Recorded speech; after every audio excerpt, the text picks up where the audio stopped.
হাতত দানপাত্ৰ লৈ লখিমপুৰৰ অলিয়ে গলিয়ে ঘূৰিছে এজন কৌতুক অভিনেতা।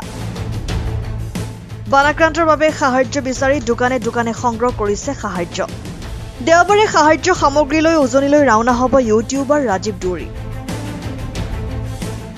সামাজিক মাধ্যমত সদায় লোকক আনন্দ আৰু হাঁহিৰ খোৰাক যোগোৱা জনপ্ৰিয় কৌতুক অভিনেতা ৰাজীৱ দুৱৰী আগবাঢ়ি আহিছে উজনি অসমৰ বানাক্ৰান্ত লোকক সহায়ৰ বাবে।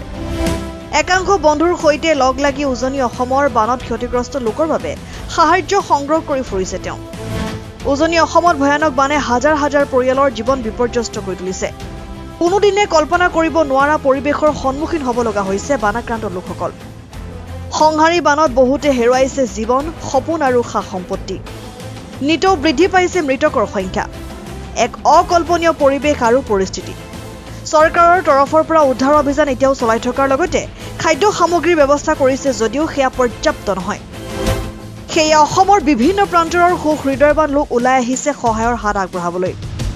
জনপ্ৰিয় কৌতুক অভিনেতা ইউটিউবাৰ লখিমপুৰৰ ৰাজীৱ দুৱৰী আৰু তেওঁৰ একাংশ সহযোগীয়ে লখিমপুৰ চহৰত সংগ্ৰহ কৰিছে বান সাহায্য। হাতে হাতে দানপাত্ৰ লৈ তেওঁলোকে সংগ্ৰহ কৰিছে সাহায্য। এইদৰে সংগ্ৰহ কৰা সাহায্যৰে বৰ্ণাঢ্যৰ বাবে বিশুদ্ধ খোৱাপানী, খাদ্য সামগ্ৰীকে ধৰি নিত্য প্ৰয়োজনীয় সা সামগ্ৰী লৈ দেওবাৰে উজনি অসমলৈ ৰাওনা হ'ব তেওঁলোক।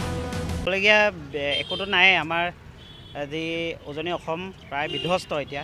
তাৰ কাৰণে আমিতো নিজাববীয়াকৈ অকলে মানে মানুহখিনি যিটো পৰ্যায়ত বিপদত আছে, আমি নিজাববীয়াকৈ যদি আমি কিবা কৰোঁ মানে একোৱেই নহয়, খুদখন একোৱেই নহ'বগৈ। সেইকাৰণে আমি ৰাইজৰ পৰাও সহায় সহযোগিতা বিচাৰিছোঁ। কালিৰ পৰা আমি লখিমপুৰ গোটেই চহৰৰ ওচৰে পাঁজৰে অঞ্চলসমূহত ঘূৰি আছোঁ আৰু ৰাইজে আমাক ইমান অভূতপূৰ্বভাৱে আমাক সহায় আগবঢ়াইছে। আমি সকলোৰে ওচৰত চিৰ কৃতজ্ঞ হৈ ৰ'ম।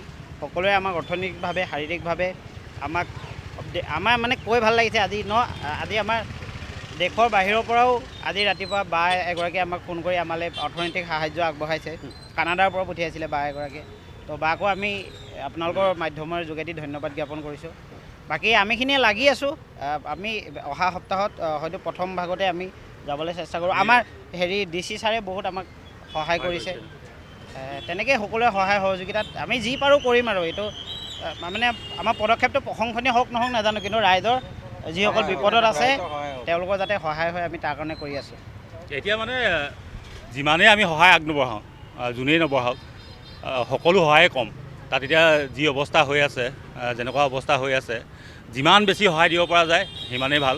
তো আমাৰ ফালৰ পৰা এটা সৰু ক্ষুদ্ৰ প্ৰয়াস, যাতে অকণমান হ'লেও আমি কিবা এটা কৰিব পাৰোঁ। আমি যিহেতু লখিমপুৰত আছোঁ, লখিমপুৰৰ পৰাই অলপ যদি আমি মানুহৰ পৰা সহায় লৈ যদি কিবা এটা কৰিব পাৰোঁ, সেই আশাতে আমি কৰিছোঁ। সেয়াই। ৰাজীৱ দুৱৰীক দেখি পেলাই মই হঠাতে আহি পেলাই তেখেতলোকৰ লগত অকণমান চামিল হৈছোঁ। এনেকুৱা দুখৰ সময়ত যদি আমি সমভাগী হওঁ, তেতিয়া নিশ্চয় সমাজৰ উপকাৰ হ'ব। আমি কেৱল কৈ থাকিলে নহ'ব যে আমি মানুহে মানুহৰ বাবে আমি কৰি দেখুৱাব লাগিব। তেতিয়াহে আমি ক'ব পাৰিম যে আমি আৰ্তজনৰ ওচৰত সদায় থাকিম। আৰু এয়া মোৰ ভাইটিটোৱে যিখিনি পদক্ষেপ আগবঢ়াইছে এইখিনি সঁচাই উল্লেখনীয়। মই তেখেতৰ যোগেদি তেখেতৰ সহকৰ্মী যিসকল আছে সকলোকে মই ধন্যবাদ জ্ঞাপন কৰিছোঁ তেখেতলোকৰ এনেকুৱা এটা মহান কামৰ কাৰণে। ধন্যবাদ। News desk report, Lakhimpur live.